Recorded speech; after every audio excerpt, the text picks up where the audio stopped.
IMF इतना lethal क्यों है हमारे साथ? और चाइना की 2 दिन पहले एक स्टेटमेंट आई थी जिसमें उसने कहा था कि पाकिस्तान की आर्म ट्विस्टिंग ना की जाए। क्या चाइना हमें बचा लेगा? और अगर वो बचा तो सकता है, $100-150 बिलियन उसके लिए एक नथिंग, इट्स अ पीनट।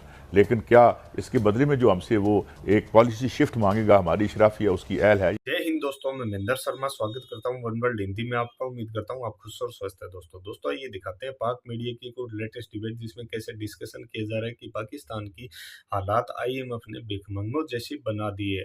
अगर क्योंकि बिल्कुल भी रहम IMF पाकिस्तान पे नहीं कर रहा है। तो दूसरी तरफ आज कैसे पाकिस्तानी मीडिया सीधा सीधा आस लगा के बैठा है कि चाइना जैसा देश हमें जल्द से जल्द मदद करे और हमारी जो इकोनॉमी है उसमें सुधार करने के लिए कुछ पैसे हमें दे, क्योंकि चुटकियों का खेल चाइना के लिए पाकिस्तान की मदद करना, $100-150 बिलियन देना, जिससे कि पाकिस्तान की मईशत तबाह होने से बचे और एक पटरी पे आ लौटे। तो दूसरी तरफ कैसे आज ट्रिपल सेंचुरी पाकिस्तान में डॉलर और पेट्रोल की लग चुकी है और कैसे पाकिस्तान की आवाम चीख उठी और पाकिस्तानी मीडिया अब डिस्कशन करने लग गया है कि अब तबाही के कगार पे खड़े पाकिस्तान की आवाम का क्या कचुम्बन निकलेगा और हुकूमत इस पे क्या निर्णय लेगी और कैसे आगे हुकूमत चला पाएगी पाकिस्तान को। तो इसी प्रकार की चर्चा इस डिबेट में की गई है। तो दोस्तों देखिए डिबेट और कमेंट में अपनी प्रतिक्रिया जरूर दें। लास्ट में आपसे रिक्वेस्ट करूंगा, चैनल पर नए हैं तो चैनल को सबसे पहले सब्सक्राइब करें, लाइक शेयर कमेंट जरूर करें। दोस्तों जय हिंद, वंदे मातरम, भारत माता की जय। दोस्तों सब मैशियत पर बात करने से पहले कुछ शॉर्ट हम आपको सुनवाना चाहते हैं। हमारे फाजिल जो वजीर खजाना है और कुछ और सुनाएं जी। अच्छा भट्टी साहब, अब तो क्या मैनेज किया इन्होंने? तो बहुत अच्छा किया। इमरान खान की हुकूमत के बाद 178 से $300 को 3 सेंचुरी क्रॉस कर दी, पेट्रोल कर दिया, महंगाई उस नैश पे ले गए जहां आम शहरी बुनियादी हकूक का तस्वुर भी नहीं कर सकता। साहब आपको केयर करनी चाहिए थी। अच्छा मैं एक बट्टी साहब मुझे बात याद आ गई। वजीर खजाना है आप। हाँ। नहीं साहब, ये अपने किसी कारखाने के वजीर खजाना नहीं है, 22 करोड़ आवाम के हैं। इन्हें अपनी जिम्मेदारियों का एहसास करना है। इन्हें तो शायद बिजली की कीमत $2 बढ़ने से, पेट्रोल $20 बढ़ने से नुकसान ना हो। ये डॉलर के हवाले से भी कुछ इन्होंने प्रिडिक्शंस की थी, वो भी सुनवा देते हैं आपको, सुनाएं जरा।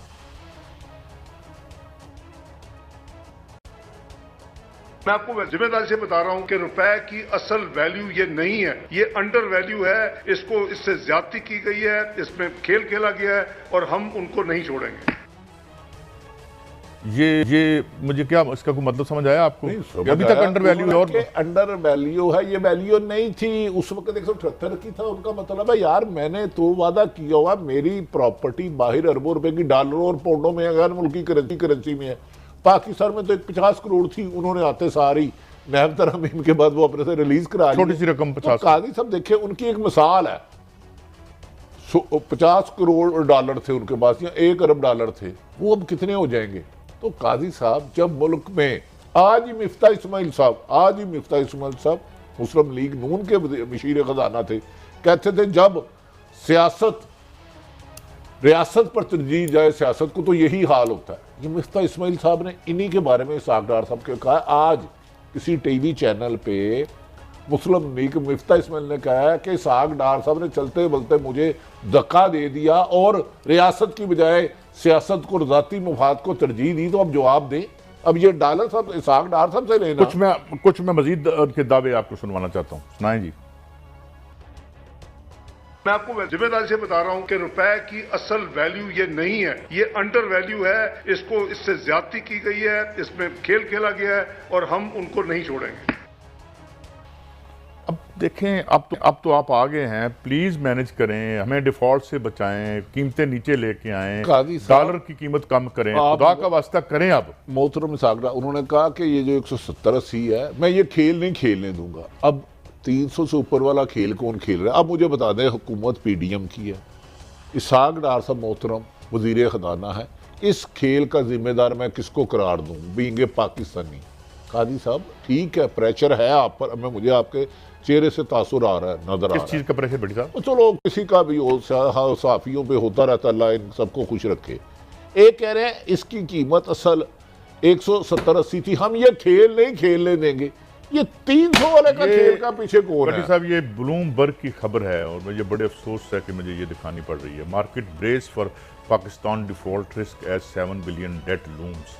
तो अब यानी और मार्केट उर्दू तर्जुमा पढ़ो कईयों ने ये मेरे मार्केट जो है अपने जो इंटरनेशनल मार्केट है वो अपने आप को तैयार कर रही है। खुदा न खास्ता खाकम बदन मेरे मुंह में खाक कि जो $7 बिलियन का जो डिफ़ॉल्ट रिस्क है पाकिस्तान का, ज़ाहिर है जब एक मुल्क में इस तरह की कैफियत होती है तो पूरी जोल्स जो हैं और जो झटके जो हैं, जिस तरह ट्रेमर होती है ना, जिस तरह खुदा न खास्ता ज़लज़ले की ट्रेमर्स होती हैं, तो फिर पूरी जो फाइनेंशियल मार्केट्स हैं वहाँ जाता है। तो यार बचा लो हमें इससे यार, खुदा का आप खुद ही 7 बिलियन आपके लिए क्या है, या 2 बंदों से 7 बिलियन निकल आएगा। काई साहब आप खुद ही तो कहते हैं डिफॉल्ट का जब वो आएगा तो पता लग जाएगा। सिर्फ वजीर आजम पाकिस्तान शहबाज शरीफ साहब इतना काम करें, तमाम सियासतदानों को बुलाएं और ऑन ओथ लें कि जितने किसी के बाहर कारोबार प्रॉपर्टी है बेच के पाकिस्तान ले आए, तो अल्हम्दुलिल्लाह ये मुल्क डिफॉल्ट नहीं होगा और इकॉनमी भी बेहतर हो जाएगी। आपके अरबों डॉलर पाकिस्तान में आ जाएंगे।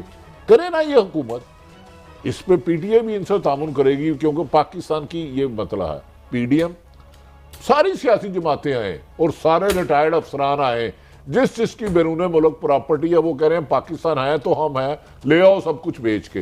और भट्टी साहब पाकिस्तानियों का बकौल शब्बर जैदी साहब $120 बिलियन, इसहाक डार साहब 200 अरब कहते थे और शब्बर साहब ने उसको करेक्ट किया अपने तय कि जी $120 बिलियन, और जालमों 120 बिलियन बाहर पड़ा हुआ है और इस मुल्क को टके ना करो, इस तरह वापस करो कुछ। साहब वैसे मुझे लग रहा है जैसे IMF 98 में हमसे कुछ मनवाना चाहता ना, सख्त शराइत लगा रहा है। आजकल भी इसके पसे मंजर IMF कभी इतना बिगड़ता नहीं, कोई ना कोई गेम है। आप बताएं ना बताएं, आपकी मर्जी। यहाँ एक बहुत बड़ी फैमिली है, रॉथशाइल्ड आलम उसका नाम है, उसमें भी बड़ी कहानियाँ लोगों ने तलाश की, वो आके यहाँ मिले हैं। और ये 98 वाली शराइत क्यों रख रहा है, हमसे वो क्या चाहते हैं, क्या मांग रहे हैं, हमें अवाम को कोई इसमें एतमाद में लेगा, मगर खुदा का वास्ता जो करना करो और गरीब आदमी की पेट और रोटी का रिश्ता तो ना तोड़ो। का सब एक ही तरीका, सियासी रंजिशें ख़त्म करें, इस मुल्क को माशी तबाही के लिए जितने बैरून मुल्क सहाफ़ियों के सबसे पहले पैसे हैं वापस मंगवाएं, इस मुल्क को पहले बचाएं, रियासत को बचाएं, फिर करें। इलेक्शन एक आईनी काम है, आप उसका 90 दिन में कराने के पाबंद है, ना कराएंगे आप जाने तो सुप्रीम कोर्ट पान जाने। बड़ी कॉन्स्पिरेसी थ्योरीज है। रॉथशाइल्ड जो एक फैमिली है, बहुत बड़ी फैमिली है और बड़ी पुरानी जो है, ये खरबपति डॉलरों में है, वो भी आए हैं, तो उनसे क्या बातचीत हुई ये है ये सजग जंदाल से हट के फैमिली को ये खैरसगाली का दौरा था, कोई कट सी कॉल थी, मैं तो उसमें से कोई अच्छा वैसे कैसा सजग जंदाल आके कारोबार करे, ये आप इस बात में कन्विंस नहीं है? तमाम सरकारी ओहदों पर रहने वाले अफसरान और पॉलिटिशियन और जो भी पाकिस्तानी है, हर मुहिब वतन अब बैरून मुल्क से अपना सारा पैसा पाकिस्तान लेकर आए, तो क्या आप समझते हैं बेहतरी नहीं आएगी इकॉनमी में?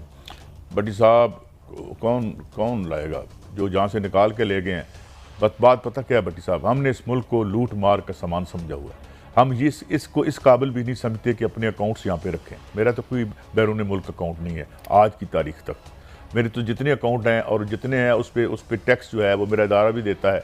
बात ये है कि ये कौन लाएगा? अच्छा कादी साहब, आजकल जो सूरत हाल है जिससे शायद हुकूमत ला इलम है, जितनी पढ़ी लिखी और एलीट क्लास है, डॉक्टर इंजीनियर है, सबसे ज्यादा वो मिलते कर रहे हैं पासपोर्ट बनवा दे में, वो मुल्क से जाना चाहते हैं। वो कहते हैं यहाँ ना रोजगार है, ना इज्जत है, ना रोजगार है, ना तहफ़्फ़ुज़ है जानो माल का, ना इज्जत है।